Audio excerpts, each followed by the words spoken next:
guys. I want to take a couple minutes to talk to you today about a topic I recently saw discussed on one of my photographer forums. So someone posted in the group that they had recently done one of their senior model sessions where they had all the girls come in and they had their hair and their makeup done and they got all done up in these really gorgeous outfits to make the girls special for a day. And what ended up happening was several of these mothers were very upset. They emailed the photographer telling her that they were disappointed because they didn't feel like the photographs looked like their children. They felt like their daughters looked like other people because of the amount of makeup or the way the hair was done or what have you. And so what I would like to discuss is why I choose not to include hair and makeup in any of my senior sessions.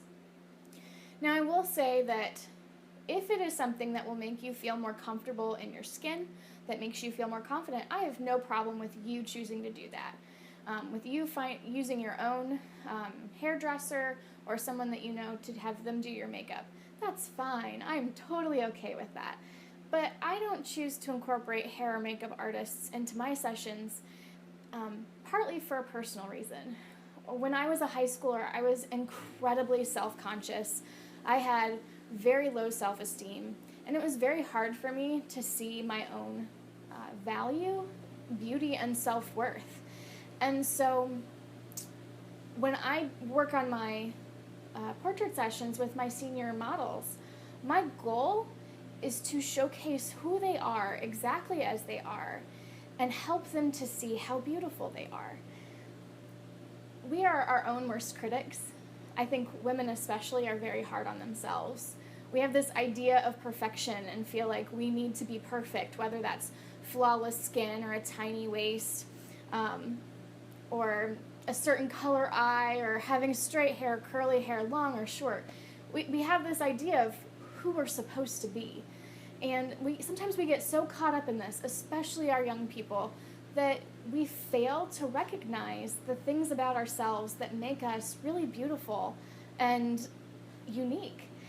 And so I don't want a hair and makeup artist because it's going to be a lot harder for me to prove to you that exactly as you are, the way you do your hair and your makeup every day, or don't do it, that's fine, that you're perfect that way, that your beauty outshines all of those things. They are unnecessary.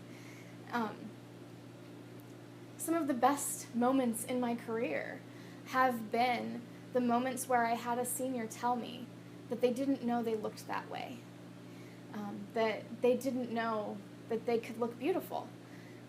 And I had to explain to them, honey, you're always beautiful. This has nothing to do with my pictures. You're just seeing yourself the way I see you and the way your mom sees you. And I've had mothers say the same thing, that you helped my daughter see how I see her. So I do use Photoshop. I don't do the crazy stuff like the magazines. I use it predominantly to enhance colors because some of that gets lost in the camera. And I will use it to get rid of blemishes because acne plagued me as a high schooler and whittled away a lot of my self-confidence. So I choose to get rid of blemishes. But freckles, I leave freckles. If you're a little bit curvier, I don't do a lot to that either. I think that you are perfect the way you are, and I can't help you see that if I shape you and morph you and make you something that you're not. So that's just my quick little thoughts on why I personally choose not to include that for you. Because my goal always is to help capture memories and moments and create a true reflection of life as it is and show you how perfectly imperfect you are.